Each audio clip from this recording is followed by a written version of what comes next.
Hi, Glenna. How are you today? Is it cold where you're at? I've heard it might be cold in Texas.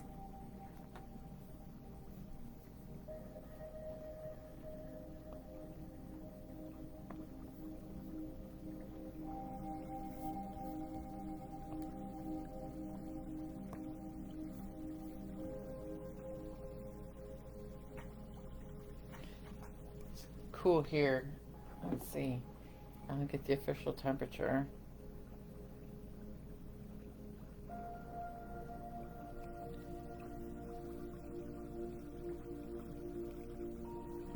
No, but it's cold everywhere.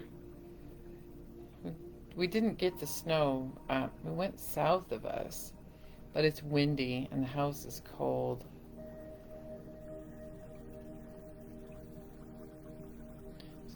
It says it's 29 right now, but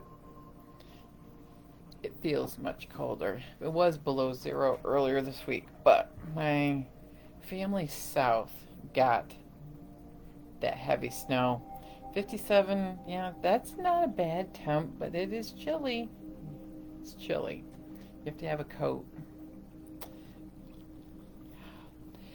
So I'm going to give a couple of minutes, see if other people are going to join us before we get started. I'm going to talk about my doodling and how it helps me with free motion quilting.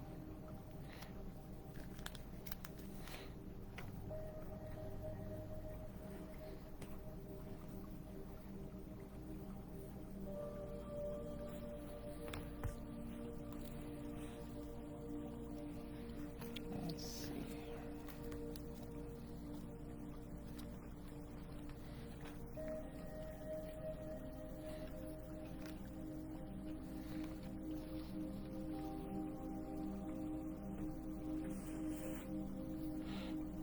Do you do a lot of free motion quilting, Glenna?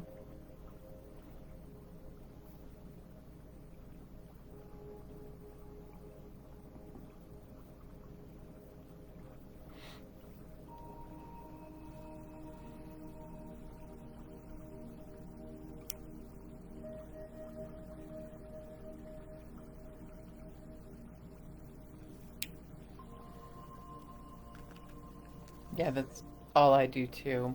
I don't like using rulers too much, and I have never used a pantograph. Just makes my head a little spinny on the inside.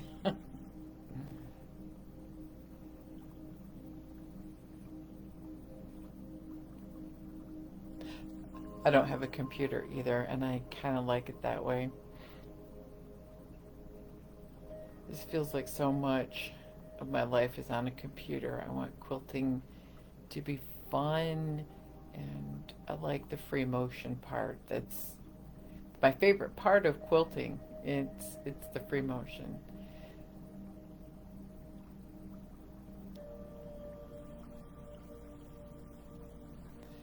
Yeah, pantos I think would there's a lot to them. I understand. Have you ever done any free motion quilting?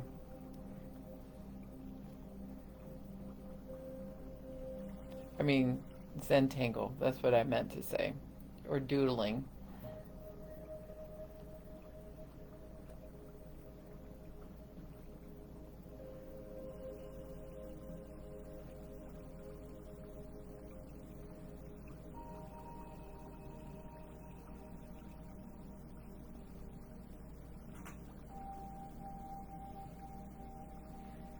So I have a little bit of music playing in the background.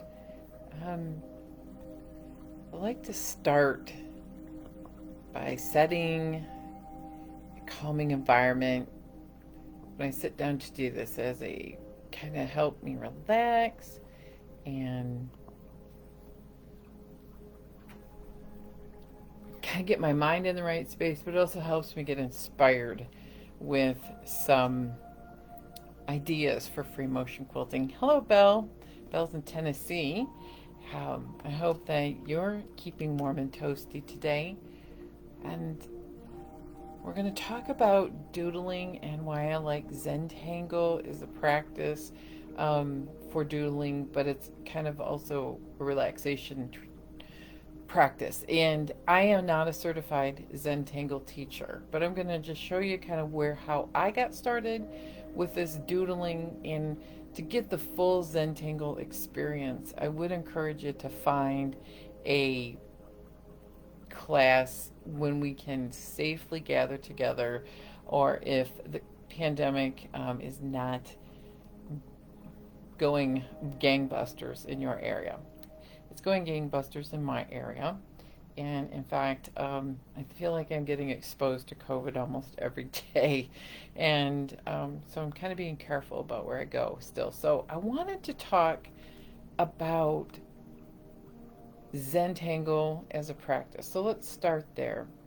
I got interested in Zentangle in about, let me look in my sketchbook here.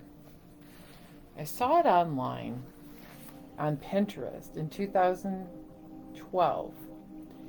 And I thought, that's really pretty cool. And I started drawing just some ideas down that I saw. And Pinterest is a great place for resources. What I found is that Zentangle is about repetitive patterns, and that is really what freemotion quilting is about. It's adding texture to your quilts and enhancing the piecing that you did. I know Glenna likes to freemotion quilt, and I also, back in this time period, up until the last couple of years, used to doodle or do a Zentangle every day. I bought one of these sketchbooks and I like them. They're not very expensive.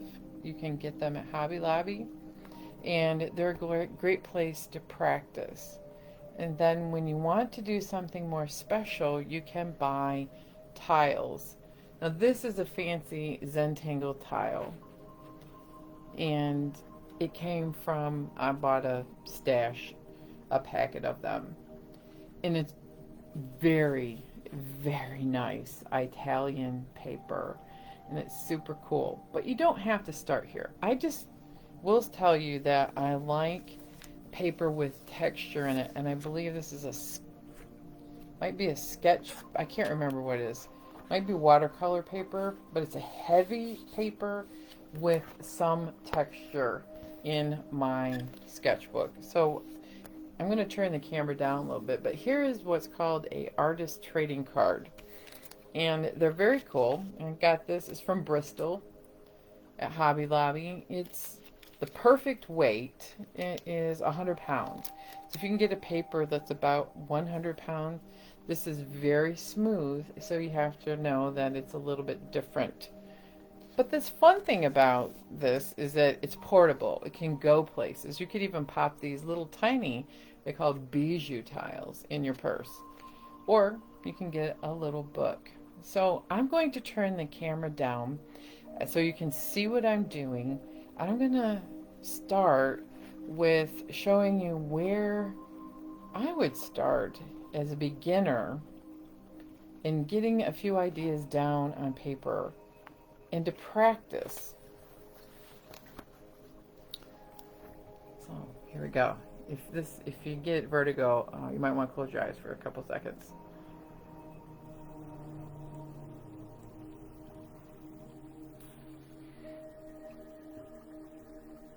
Okay, let's see. Here we go. Oh, my camera, please. Don't do this. It didn't do this all day when I was practicing. So, I want to show you, first of all, a couple of my favorite places to start with freemotion quilting. And you can see the stipple is a great place to start, and that happens to be super simple. And see, this little dot here is where I would start, and then I would just make a wiggly line, and really great thing about practicing on paper is you get practice filling in spaces. And usually on a quilt, I do this kind of a up and down fill. Ribbon candy is another great doodle, but it's also a great back and forth. It's very zen. It's a great continuous line drawing. And that's my lesson today in the book that I'm doing. I'll share in a moment. When I do feathers, I also do them in continuous line. I would start with the spine. Then when I get to the end, you make a loop and then follow it all the way down. You get to the bottom, and you can see a close up here. Just kind of like a half a heart shape. I get all the way to the bottom, then I do it backwards, bottom to the top, all the way up the spine. So those are like a couple of places to start, and I'm going to show you, these are like goals of some of my repertoire in free motion quilting. And then there are some other ideas that are like curls, and this is just like a lot of ideas. I probably did this in a meeting. I look at it and I kind of chuckle. So let's find a free page. Oh, these are just some ideas in my lessons and practice of Zentangle, which is really a meditative, calm practice, which is good for me. Oh, the grandchildren doodled on my page here. Because it helps me stay calm. This is a great one, just because it's got more coloring in it. Took a little time. This is one I did more recently. I was practicing some shadows.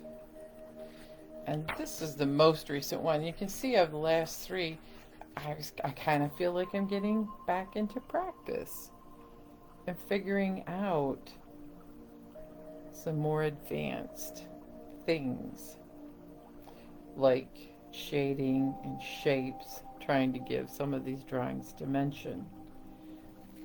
So I'm going to also notice that there's no right or wrong way for your doodles or actual Zentangles to be viewed at. They're just little pieces of modern art.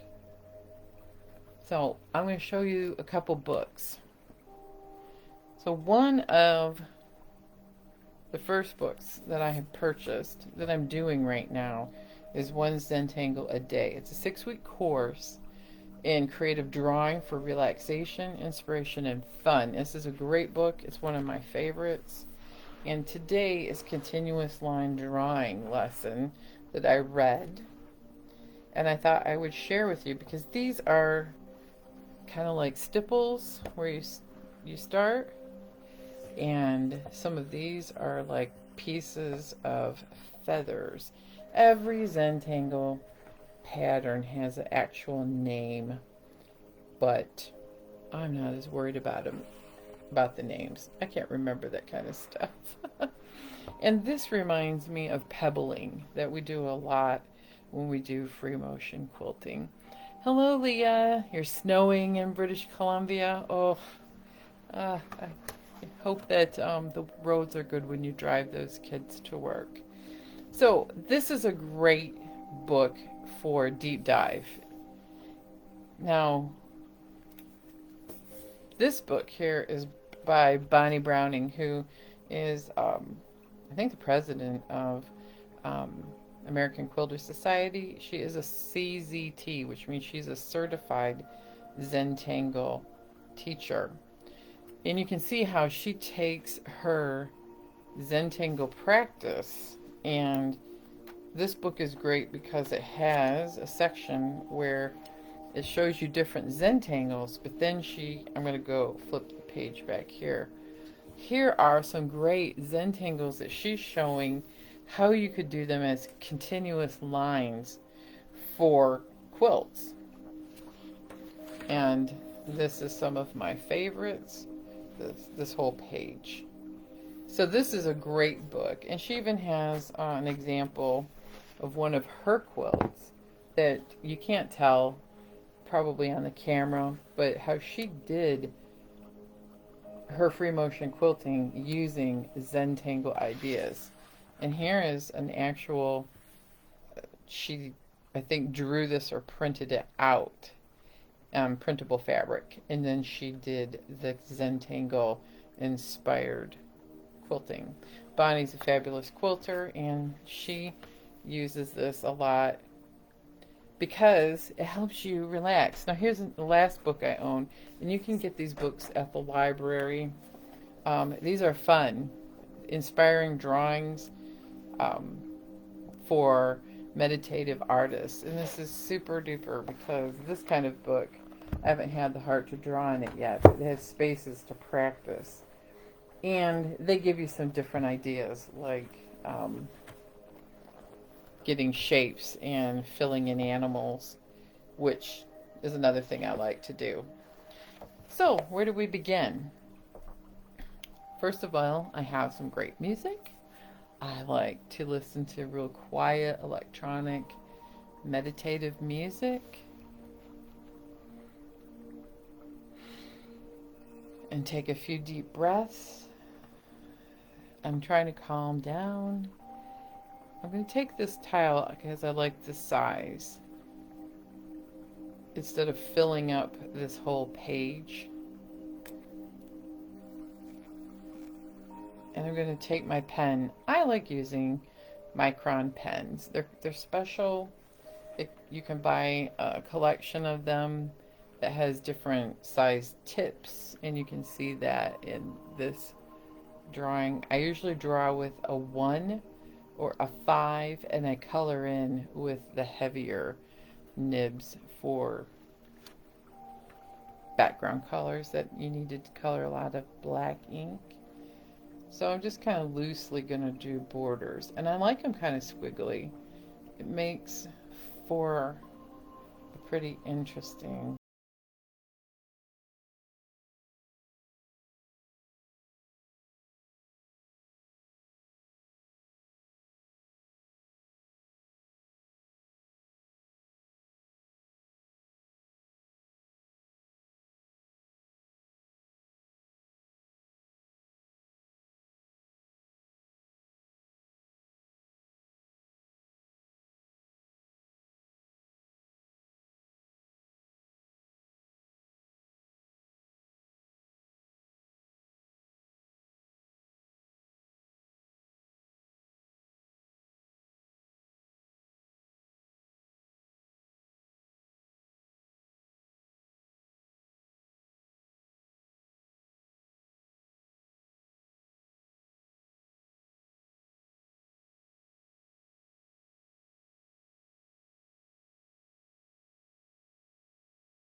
gonna make my half heart shapes a little bit smaller as I get to the end. I feel like I've got a pretty good handle on this half heart, or earlobe shape, as Angela Walters calls them. Now I want to try doing it as a continuous line.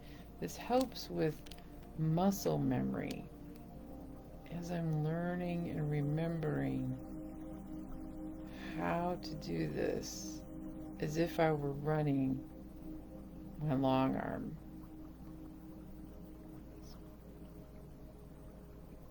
Making them bigger as I go. And the thing is, you don't have to have them all meet at the same points on, like the tip of the heart, because truly when you're filling in a space on a quilt, they're not going to line up, because as the arcs, these are bigger, some of these are smaller. So the more variety you have in these intersection lines, like right here where the tip of your feather intersects or touches the spine, the better. So I'm going to tip my paper, and I'm going to try to do this all the way down. Hope you can see it. I'm trying to keep my pen out of the way. Alright, I've got a dry spot on my pen, so I'm going to tip it the other way. See how I'm like filling in the space. It's big on this side and little on this side. Does it matter? No.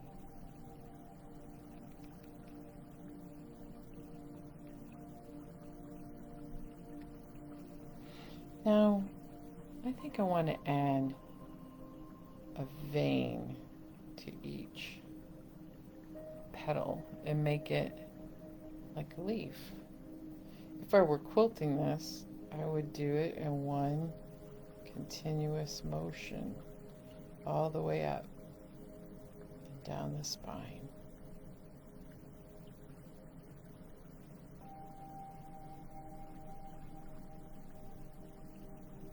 And make them bigger as the leaf gets bigger, because now I think this looks more like a vine or a feather vine.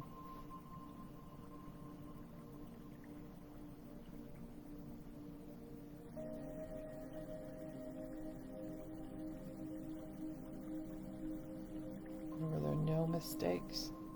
They're design opportunities with a pen.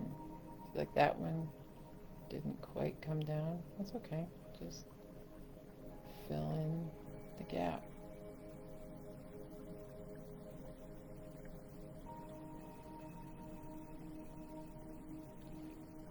What's fun, since we're drawing this in ink,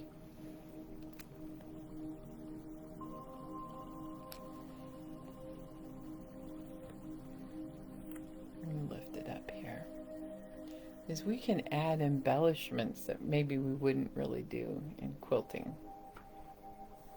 Like I like putting dots at the end of each vein.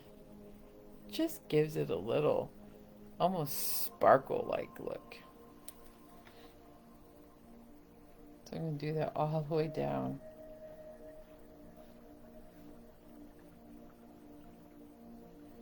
So I've taken a few of Angela Walters' free online classes. Oh, look, I missed one there.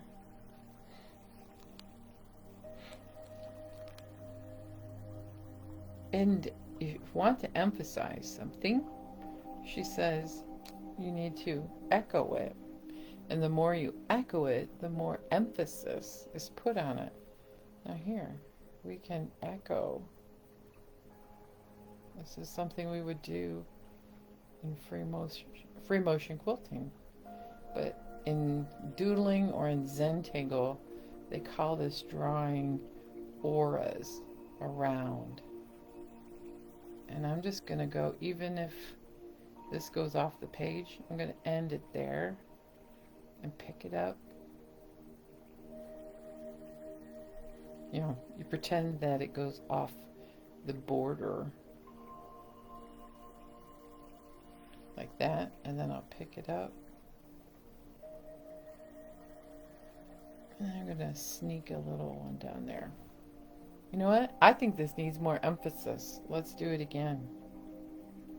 Now, the thing you try to do with echo quilting or auras is you try to keep your spacing just about the same as, you know, as much as you can. It's going to be like the circles. There's going to be variety. A little bit of variety adds some spice. Do you think it would be too much if we echoed it again? I don't think so. Let's do it one more time.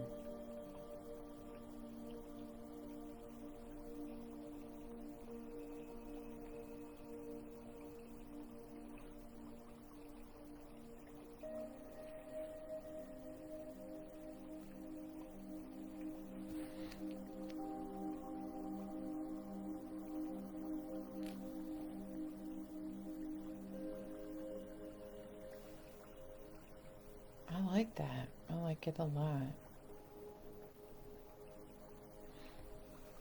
What else could we do?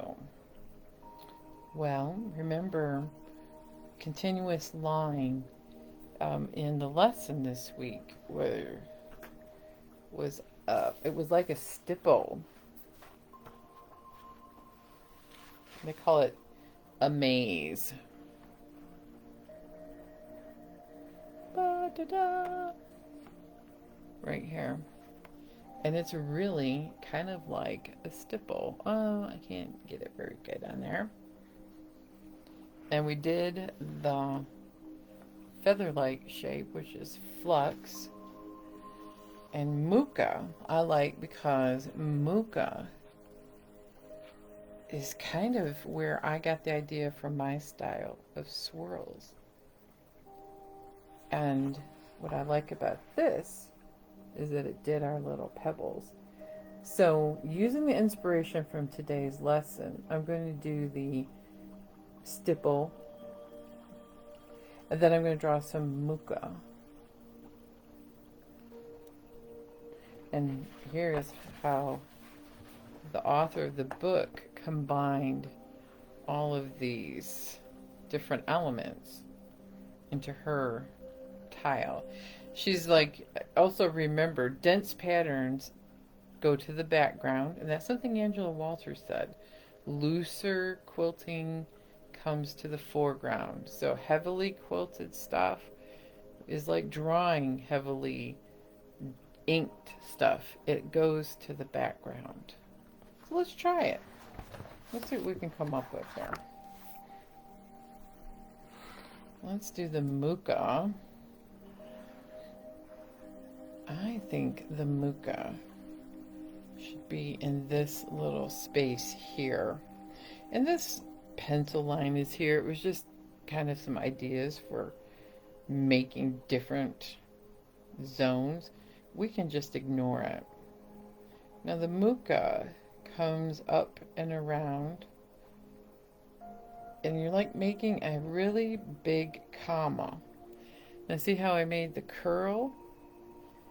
Then I stop, and then I travel back down the stem and make it pointy at the end. Very similar to the center of how I make my long arm free motions, curls and swirls. Now I'm going to go behind this muka and make another one. And come around to the point, and I'm going to travel. I'm going to pretend that it's in the background. And I'm going to keep doing this because I want to fill this space up with muka. I love this particular pattern. And you don't always have to fill in the background. I'm just kind of going with the flow. I'm not planning these. I'm just drawing them.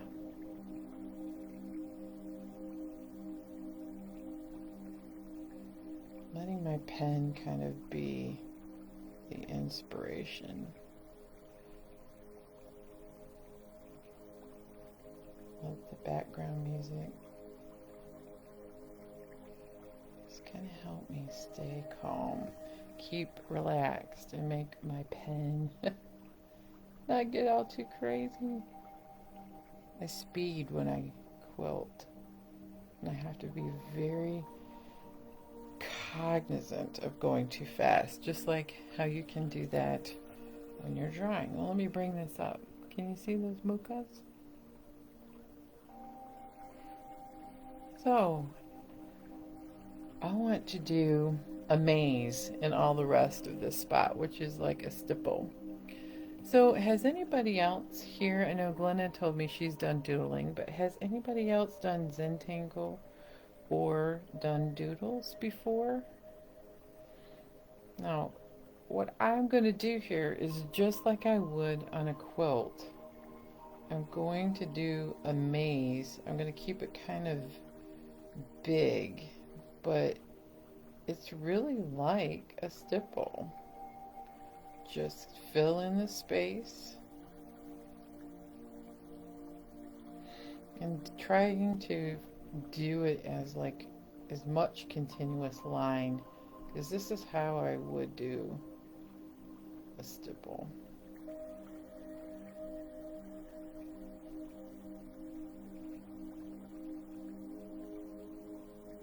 This muscle memory, like it all is coming back.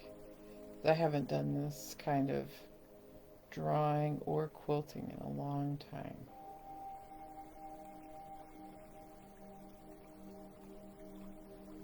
Now, to make it interesting, I'm going to twist my lines a little bit different ways.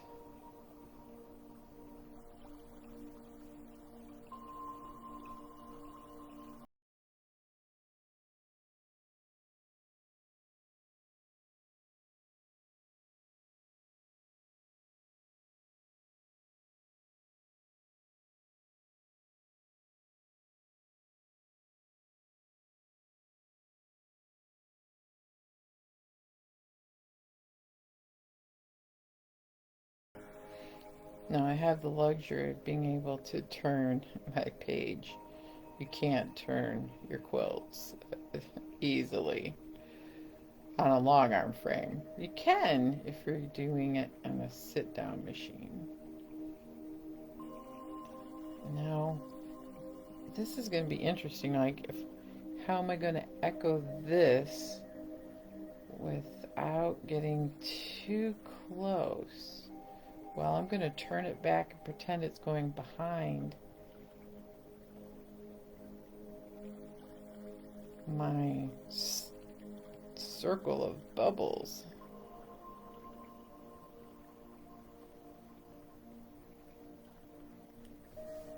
I think I need one more line here. So that's really like a stippling. I'm going to try turning a little bit of overhead light on and see if it is too bright.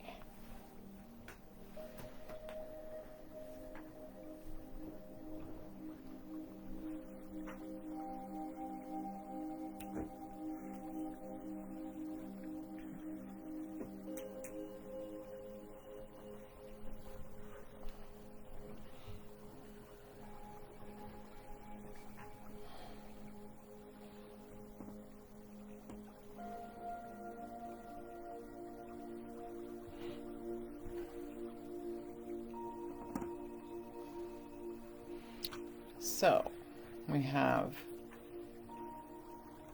the muka. Oh, where did it go? I gotta remember I'm going backwards here. The muka. I'm getting it in the better light.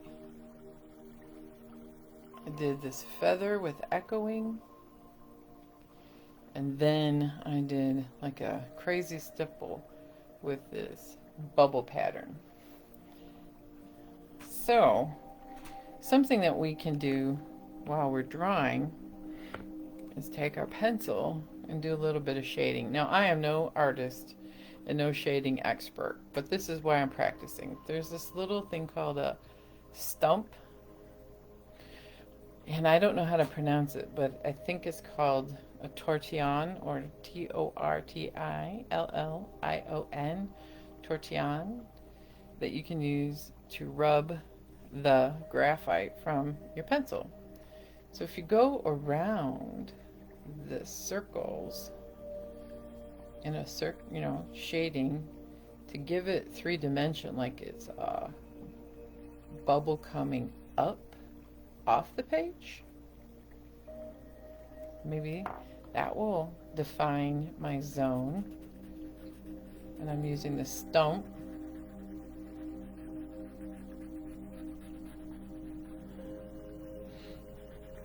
The other thing is, I try to remember where a light source would be and give maybe bigger shadow on this side if I'm going to pretend the light source in my drawing is from this corner.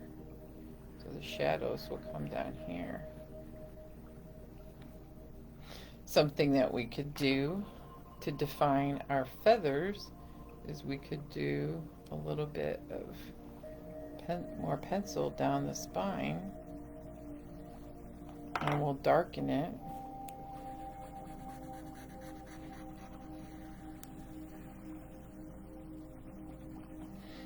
And I want the feathers to have a little bit of shadow on this side, a little bit bigger shadow.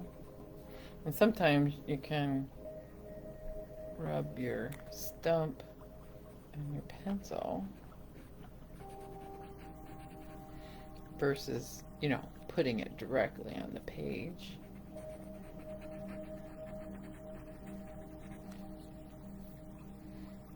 And then I'm like, okay, so this one's bigger, so let's just try. I'm just going to try to make a little shadow.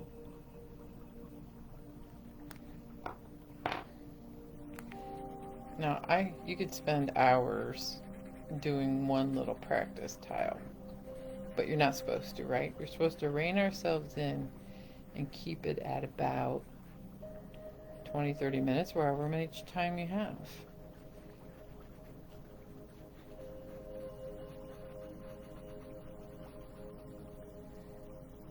And I just want to do a tiny bit of lightly giving a little bit of shadow on the top.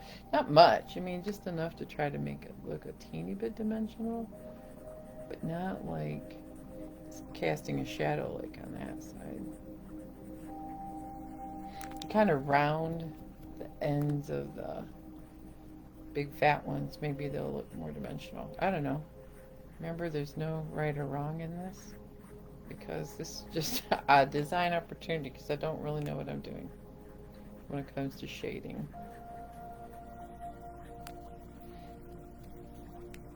If you listen to my podcast long enough, you'll know that I'm a little bit intimidated by drawing and art, because I had a teacher tell me that I was below average when it came to art. Now, something that might be fun is if we really shade down in here, because it'll look like it's going into a deep cave. The vine is going into the shade, actually. There we go. Oh, I think the mucas, I don't know, maybe we'll just do a little bit on this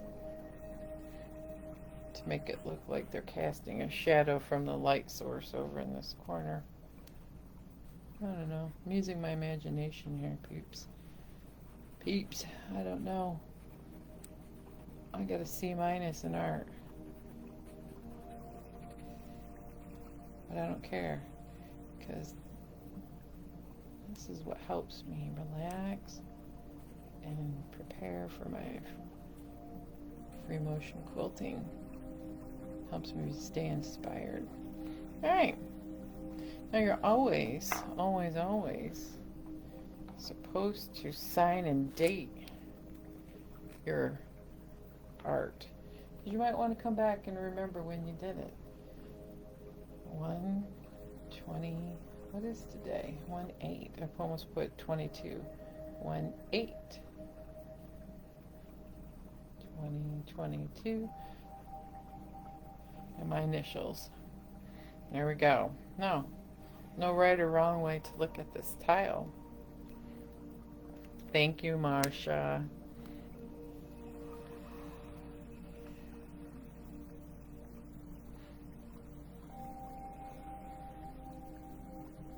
Kind of has a little different vibe each time you turn it, doesn't it?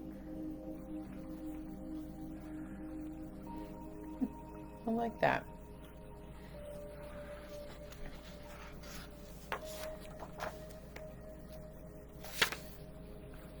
So, I think my camera is slowly sinking in the west here. Oh, I know what the problem is. Alright, let me mess with it. Sorry. I'm making you a little seasick.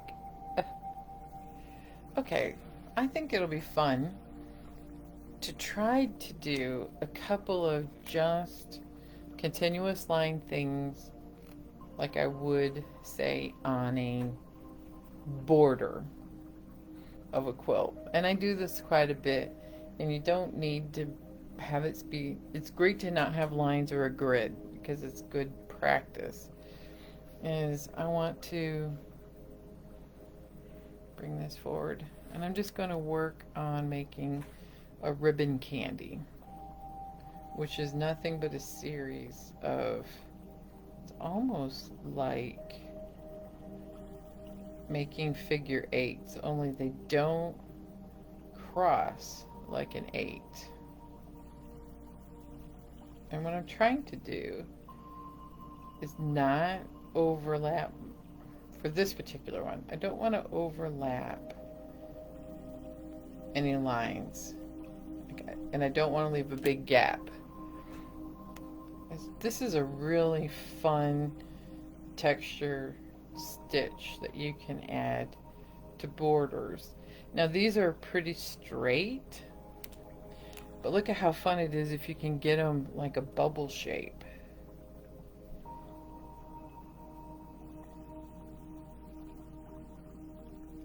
Oh, I didn't touch that one.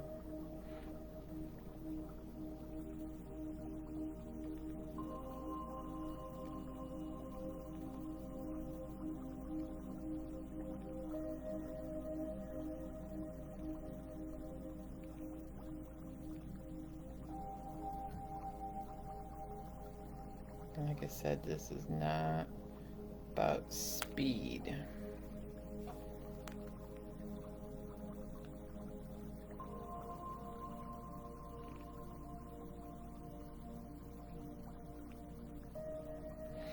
Now let's try the same thing, only make them big and fat and overlap in this section.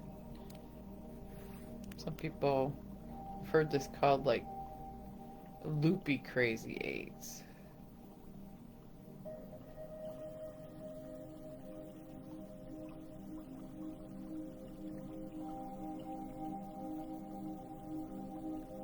It's easy to get a little wild and crazy. That's why I think it's called a loopy 8 or crazy 8s. Look at that. Isn't that fun? You see, it's the same principle, only I'm overlapping in my curve on the 8s. Try to make it a little bigger.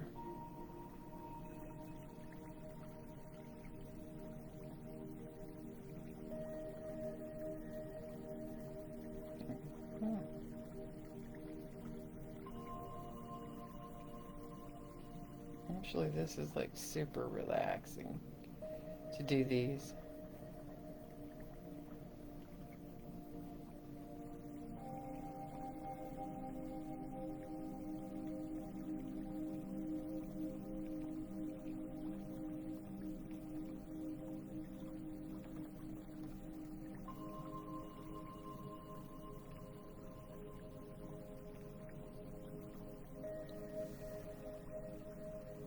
Let's practice some circles.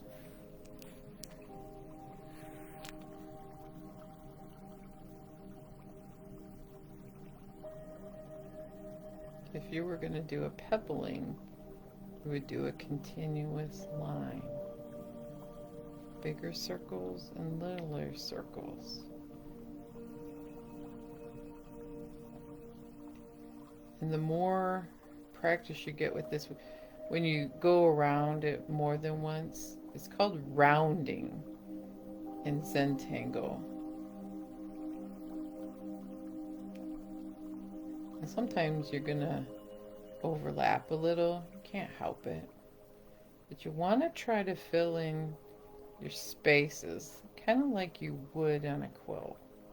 So like if I were doing this on a quilt, I would just keep going around and around and around. Now here's a variation on a theme. Circle with a little circle.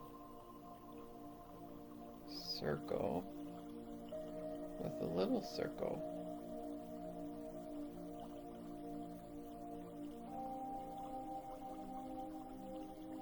Some people call these olives.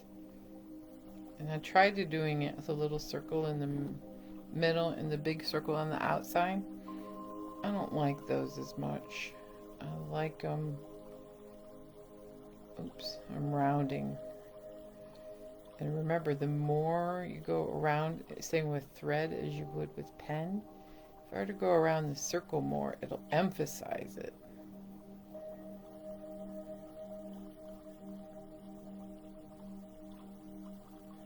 I really like doing these olives.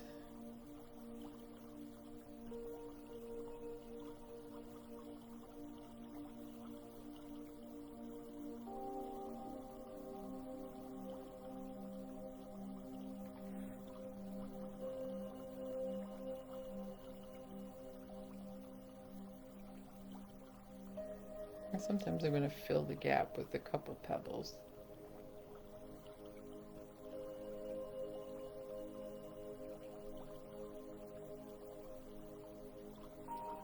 So those are some fun things to do, just to keep practicing doing your circles, your eights, your half hearts to make feathers. You can make a spineless feather with the same principle, right?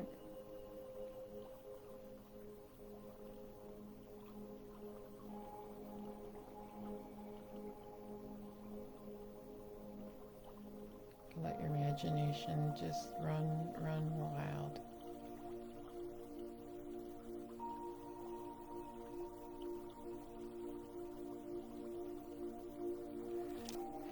Does anybody have any questions?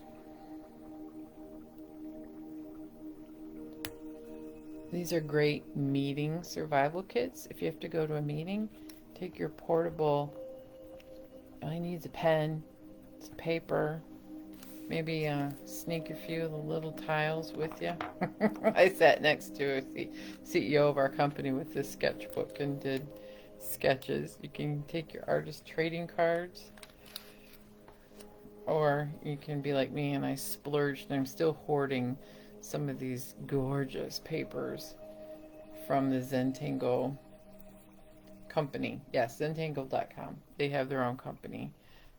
And you can buy they have a plethora of beautiful, beautiful products. I like micron pens. These are supposed to be, thank you. These are supposed to be non-acidic, and they're a product of Sakura. They also are archival. That's what I was looking for. Oh dear, my battery is running low on my computer. So let me see if I can get my cord over here, and we'll take a break.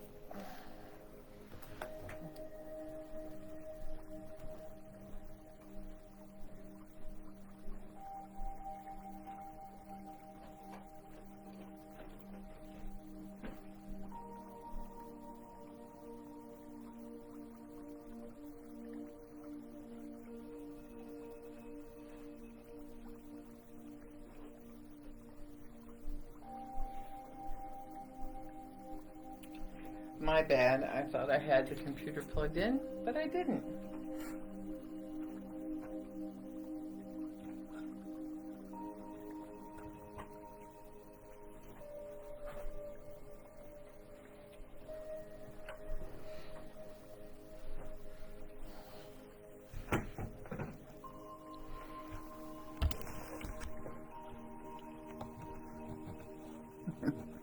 They have to have, like, you know, a special port for everything on your computer.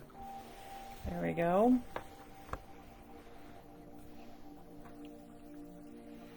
So anyway, micron pens, I like them. They flow really nicely, but you don't have to use just a micron pen. You can use, another favorite of mine is just your regular Pilot G2 pens. They're a gel pen. These are really nice. They're a little bit thicker line that you can do some of your same kinds of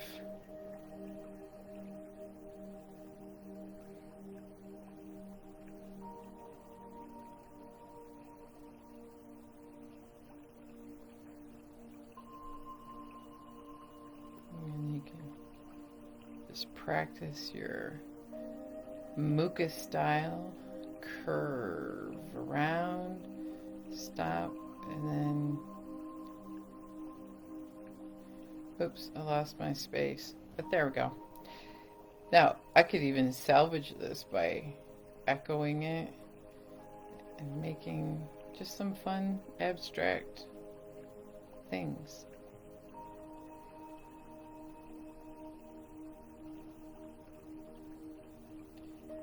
Just making curls similar to how you start a muka, only I'm not finishing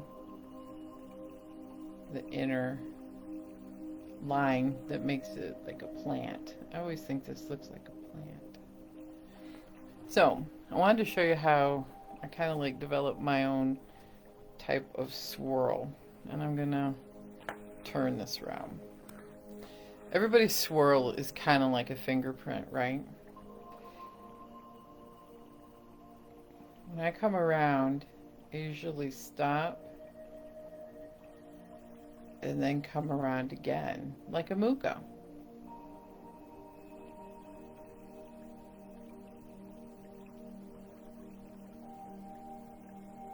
Then I stop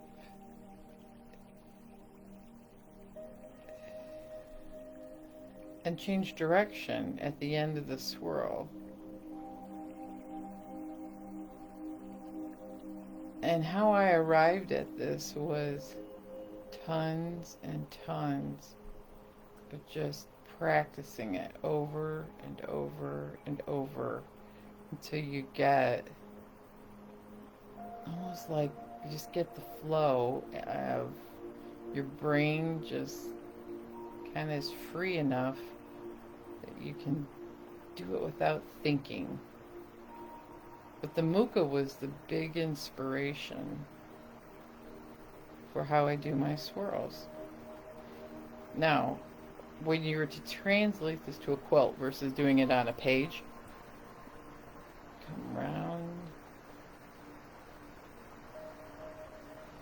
is I usually do that serpentining fashion in filling up the space on a quilt. And I'll do it overall as a edge to edge and just kind of start on the edge of the quilt and just kind of make a variety of different sizes of swirls. And you just keep going. Now, what helps is if you practice drawing to paper before you hop on the machine. So, where I would start is practicing circles, this muka inspired swirl. I like doing feathers on a spine, and I would literally just spend minutes to hours in a meeting. Take lots of pens if you're going to be in an all-day conference. It's boring. And practice starting from top to bottom. And then when I get to the bottom, I make them the half heart from bottom to top.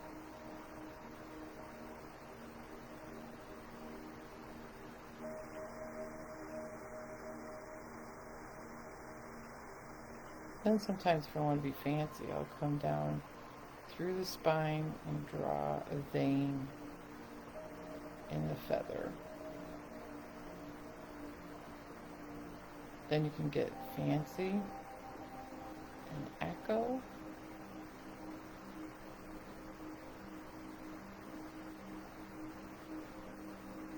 More echoes, the more emphasis. And echoing in quilting really is effective. I don't know if anybody else has found that to be true, but I have, and it really does make an emphasis on a feather. Or if you're going to do a line, say in a border of curls, echo the thing. Echo that thing a couple times. It really gives it emphasis on a quilt. Now this is a great fun doodle. It's just so much fun. Now you can do a looser just curl. Just come back around and change directions when you get to the spine. The discipline on making a curl is that you try to stay on the same path, the same line that you draw that on.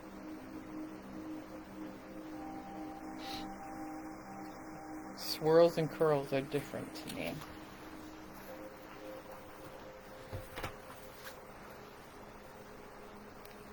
So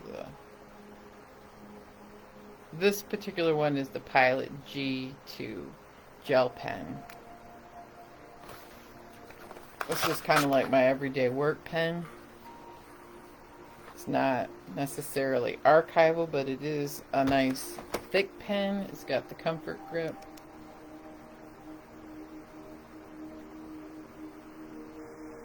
We're going to make our Muka inspired curl, right? Swirl.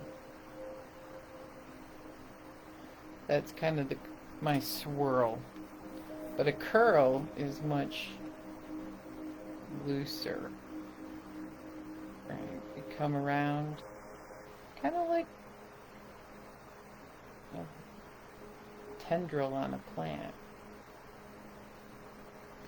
And when I do quilting, sometimes when I come back around the very tip, you like echo. But then I try to stay back on the same line when you get past that curl at the end.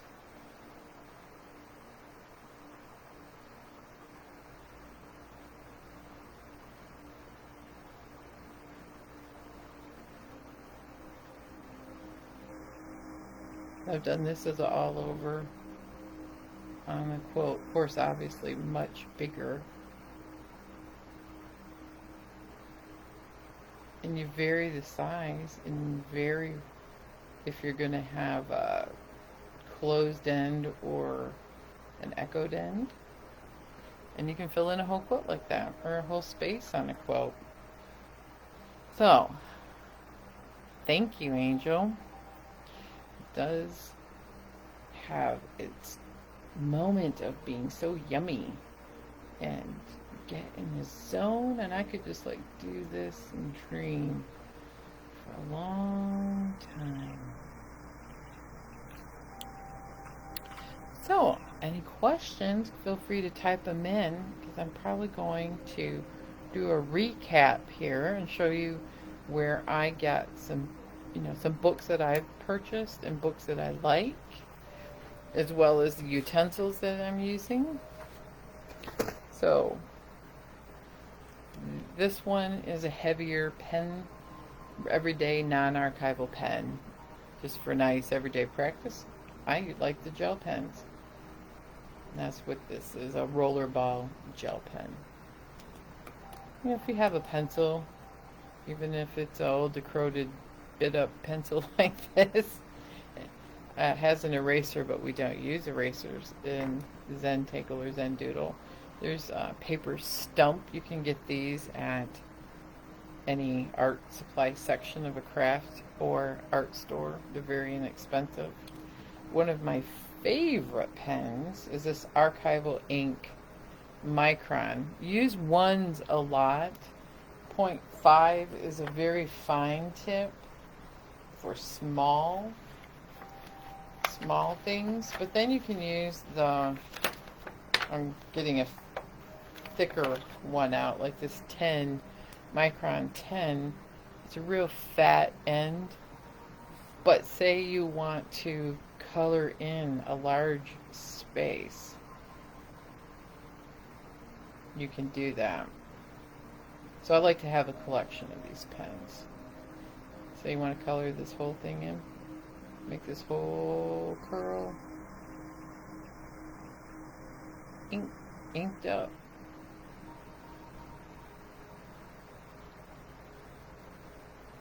You can do that. Yeah, these are fun to put on paper. Now, when you get confident in what you're doing, you can buy a Identi-pen. I don't have that with me, but if you pardon me for a second, I will go grab my Identi-pen and my fabric.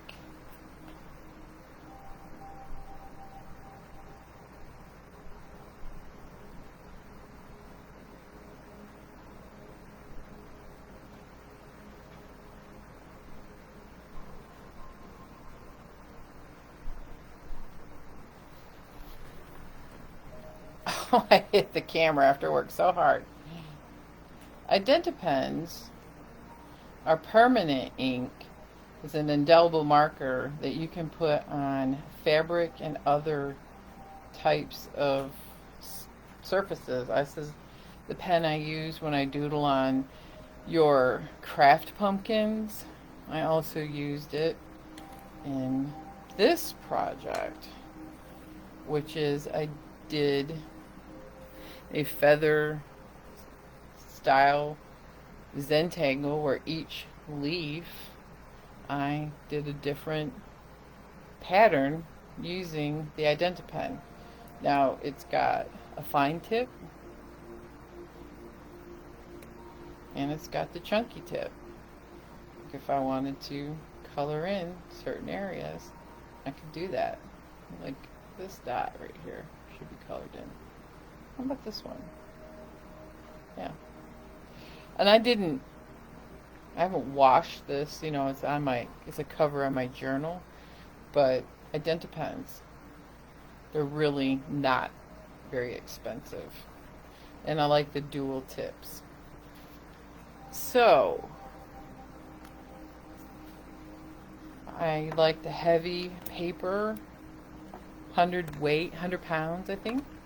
Yeah, you can put it on, the Identi-pen is designed for fabric. It's by Sakura, and my understanding is that this is not real bad for fabric. So if I were going to put this on, if I was going to put this on a label, I would definitely do it on a separate piece of fabric and then put that on top, you know, because if it does any damage to the fabric, it won't be the quilt, it'll be the label. But I tested this out this has been months, and I use this every day, and I'm touching it on purpose, and I want to see what happens. Did it spread out and bleed on my fabric? Not really. You just have you know, it flows, and I have a couple spots where I drew it darker. And this is not faded, and it does not seem to be eating through the fabric. And this has been about a year, 9 months to a year old on the cover of my journal. So let me show you the books. My absolute favorite book, and if you can't take a class in person, because right now face-to-face is not fantastic in my neighborhood. Let me get this out of the way. And this is a great tutorial book. It's a 6-week course, one Zentangle a day, by Becky Krahula. Yes, Sakura is the same company as Micron. And this is what I'm doing as a re-education of what I learned in some of my classes and practicing. 6 weeks. So there's like 24 lessons in here. Maybe 30. And they get more advanced and challenging. And she talks a lot in here about drawing on other things as well as other ways to have fun with your doodling, which I'll show you I'll share some of my favorite tangles. This is another book that's super fun, The Art of Zentangle. This was given to me as a gift, and it's got some different types of drawing, and it kind of has more, every artist has their own style, and you can just feel. I love these. Everything on this page has that fairy garden, magical Willy Wonka style. I hit my camera. Sorry, everybody. So this has got some different types of drawing and different types of tangles, they call it, and different variations on a theme, like how to color, leaves with different patterns. And then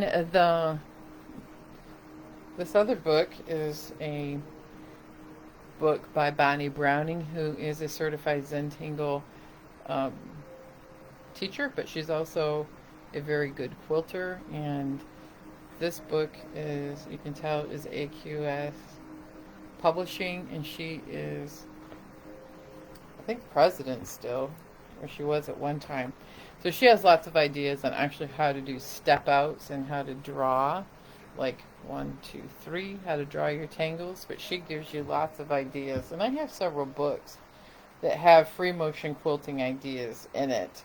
And this one is good because so here's one that I aspire to try. I want to do this rose in quilting. I know it can be done, and you can like echo a couple of spots to give it this darker enhanced, but this is a super fun frame, and I think it would be great as a border on a quilt. And she has I skipped the page here where it's all different borders based on doodling and Zentangle. Here is L's and E's, like our cursive writing. Just a lot of fantastic ideas. And of course, my favorites, the olives. And see how she did her curls, and then she echoed it, and how much emphasis it gives that. This is another great Greek key. That's another great free motion quilting. And see how her swirls have that very center is like a muka. I love that. We were on the same wavelength, Bonnie and I. So, let me move the camera, show you my face. And I'm going to move the light here. So that is today's little beginning lesson on doing Zentangles and doodles. I hope that it was inspiring to you and that you were able to, um, yeah, uh, I'm reading Angel's comment. The book is like a 6-week course, and it's broke up into lessons in the book. I'll talk to you later, Glenna. Thank you so much. And each lesson has 3 um, different, 2 or 3 different tangles with the step outs, the theory behind it, different ideas on how to enhance or improve your Zentangles. And yeah, that's how that book works. And it's really, really good. And you build on skills each lesson. So I'll share a couple of my favorite tiles that you can add some fun little zip to them. And can you see them here? I watercolored the back. Oh, there's a film on them. I watercolored the tile first, and then I did the drawing. So I'm going to take them out of the album. See, you can watercolor your Muka little tile, and then draw them, and then here's another black and white. Yeah, I could post the links to the books. I didn't even think of that. That's a wonderful idea. They're you can buy them on Amazon. So I would tell you that the best thing to do if you want the whole relaxation and learning from someone who's got a lot more experience in art and the whole course of Zentangle is to take a class from somebody who's a certified teacher. My whole point today was trying to help you find things that you could do to relax and deep breathe and stay calm and maybe be inspired for your free motion quilting. So where did I put my little book here? I just wanted to end by sharing so here's some of my very first. Those are some of my very first drawings based on things I saw on Pinterest. And then I took a few classes. And then I got bolder. And I learned so much more. I even got into shading a little bit. And here's, I like this page. I drew a V. And then I just tried a whole bunch of different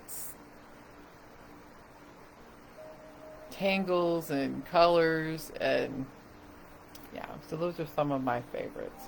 And what's super fun is when you have a sketchbook, you can go back and look at how far you've come. So what is my goal for this year with the Zentangle? Well, I'm redoing my whole book of 6 weeks because I want to fill up all the partially filled sketchbooks that I have. And I saw the new sketchbook that I want to buy. It's by Nerd Forge. Talked about it on my blog as well as my podcast. It's a leather looking cover with a real beautiful fantasy embossed cover with watercolor heavyweight paper in it. And I would like to do like watercolor the background and do some more drawing on the top just because I love playing with the colors, which helps me with choosing fabrics, and I love playing with the doodles and the Zentangles because it helps me stay loose and relaxed. I feel so much better after spending time doing my Zentangle. And I'm also free motion quilting, and I have some free motion quilting on quilts for other people that I want to be able to look at and come up with some really interesting and fun free motion quilting. So I have to tell you something funny. Is right before we started our Facebook Live, my security system on my house went off. I'm like, seriously, what is going on? I'm going to get ready to do my Facebook Live. And it just went off, and it was out of the blue. And it just made my heart race, and I had this huge adrenaline rush. And I was like, oh my gosh, is there somebody outside? No, what happened was the wind is blowing, and it blew open a door that wasn't locked. And I got it reset, but it was like I needed to do something to help bring down all of that adrenaline, and I really got that pains from being so stressed because I was like, is there somebody outside? I couldn't see, it's dark. But yeah, no, Zentangle helped me calm down, and now I can enjoy the rest of my evening, and I'm so glad I was able to spend some time with you. I'll definitely put links in the comments, or maybe in the entry. Somehow I'll figure it out, of the books, the 3 I have. There's many out there, as well as some beautiful websites and Pinterest boards of people who are phenomenal doodlers and Zentanglers. So you guys have a most wonderful day, and just keep making. Take time every day for yourself to relax and do something fun. Have a good weekend.